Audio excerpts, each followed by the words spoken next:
Hello, everybody. Now, I feel very, very sorry for the nation of Poland, which for decades since the fall of the Berlin Wall has been an absolute bulwark against cultural Marxism and what we now refer to colloquially as wokery.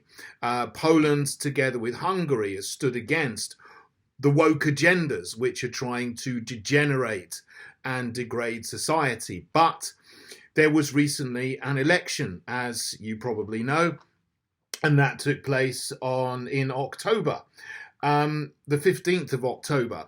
The party which was in power, the PIS, the Law and Order Party, got the most votes, but the number of votes they got was 35%. So that wasn't enough to form a majority in government. Their vote share was down quite significantly from 44% in the previous elections. So they weren't able to do that. They tried, but then there was a vote of no confidence in the government. They were given the first choice of forming a government. They didn't have enough people in parliament to support them. So the cabinet that they proposed was dissolved. And then the second place party, which is run by the former European Union Council President Donald Tusk. He's very familiar from European days, EU days. He was the president there from 2014 to 2019, 5 years, during the whole Brexit time. So he was very much a feature on television and news stories in the UK during that time. He has now become the Prime Minister of Poland, even though his party came second with just 31% of the vote. He's formed a coalition with other left-wing parties or liberal parties, and together they've got 54% of the votes and the seats, so they're able to form a government. So his party is called the Civic Coalition, and he's made a coalition with making a coalition with two other parties or groups called the Third Way. Sounds very Blairite to me, not good news. And the New Left, which also sounds quite Blairite, but actually probably that harkens back to the New Left of the 60s, which is just as bad and just as corrosive. So these parties have got power together, and they took office and were sworn in on the 13th of December. So that's a couple of months after the election. The process of getting that all done took a couple of months. But they haven't wasted any time in completely changing the direction of the nation. And it's very, very sad to see. What you probably have heard is that a television station, the TVP Info, was brutally raided by some government heavies.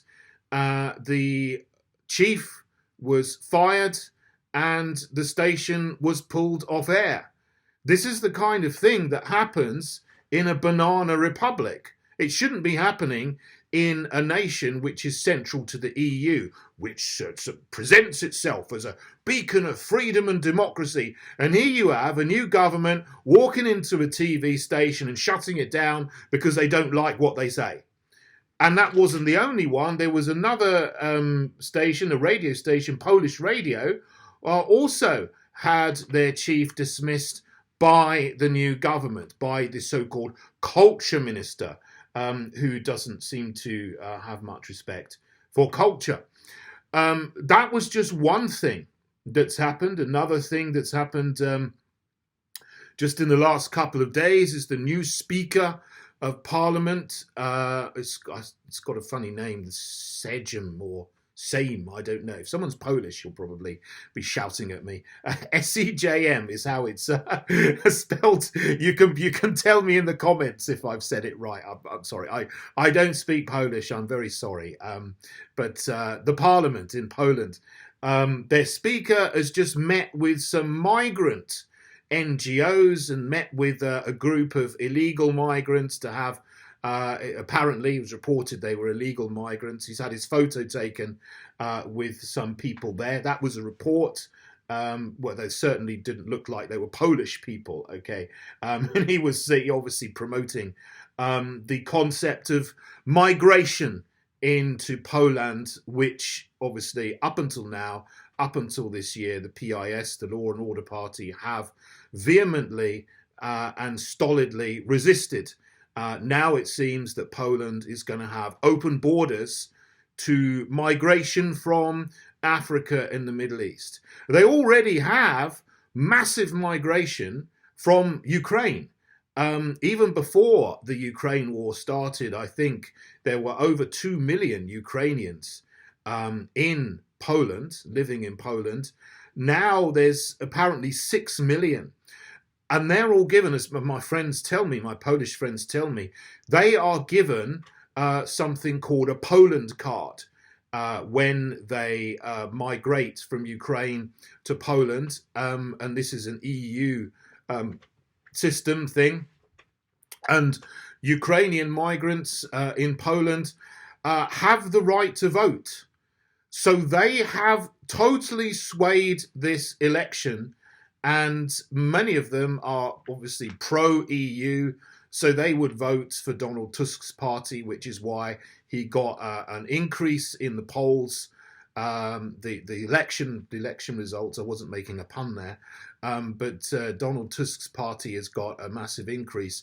And that is almost certainly due to mass immigration from Ukraine, which has now put Donald Tusk's party and parties in power. So that's now going to open the door to mass immigration from other parts of the world, the Middle East, Africa, India, China, wherever. So Poland is going to be transformed against the wishes of the majority of the Polish people, because I imagine if only Polish people could have voted in this election, and not Ukrainian migrants, the results would have been completely and entirely different, and the PIS would have stayed in power, and Poland would have continued to resist cultural Marxism and mass immigration. But it looks like there's a change in direction now. And another very worrying thing is that they have a new equality minister, apparently. So her name is, again, I'm going to massacre this name as in its pronunciations, Katarzyna Kotula, apparently. She is the new equality minister. She wants an increase in abortion, change regulations so that more babies can be killed in the mother's womb. And she is also talking about bringing in some form of gay marriage or gay civil partnership, which Poland doesn't have because it's been very conservative up to now, and it has resisted liberalism and cultural Marxism. So very bad things happening with this new government, which I think the majority of Polish people really don't want to happen. It's a very, very sad thing to see. I hope that through resistance, through prayer, through speaking out, and brave people speaking against the degeneracy which is now coming in just within days of this new government taking office, that people will be able to resist this and then somehow take back control of your country again and set it on the right path, an upward path, to traditional family values, and to make a good Christian conservative society. I hope that happens. My thoughts and my prayers are with you in Poland today with this terrible new government that you have.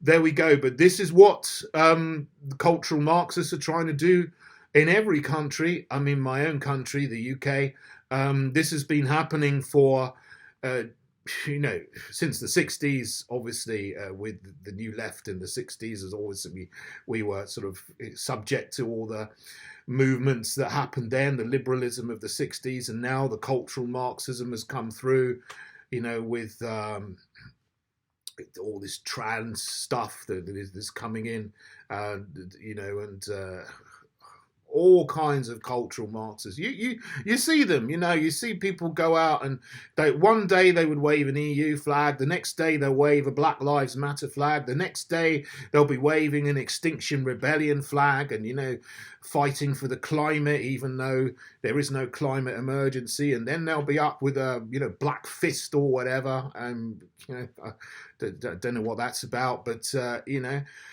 and all these things go together, and it's just no good.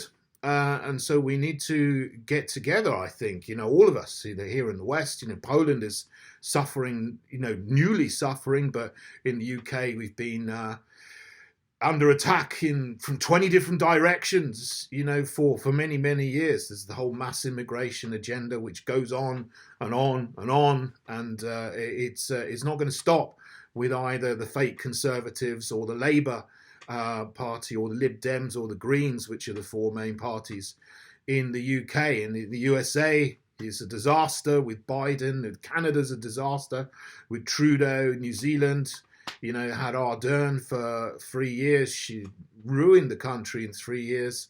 And, we've got to stop this and get into positions of power and reverse the rot and rebuild our nations and restore our nations. So, I'm with the people of Poland. I hope you still got a good president, Duda. I think he's probably going to oppose a lot of what Donald Tusk wants to do. I don't know quite how that works, if he has the constitutional power to reject and refuse some of the most egregious things that they do. Hopefully that'll be the case. But yeah, obviously in the UK is a very, very important year next year, as is the US. We got general elections and we got local elections as well. So if you want to restore our nation, if you want traditional family values, if you want to protect our children from sexualization, grooming, and abortion, if you want financial responsibility, if you want to control our borders and stop rapid mass immigration, please do come and join me in the Heritage Party, because we stand for all of those things. And if we get into power, we will restore our nation and put things right again. So you can join us on heritageparty.org. Thanks for listening, everybody. God bless you all.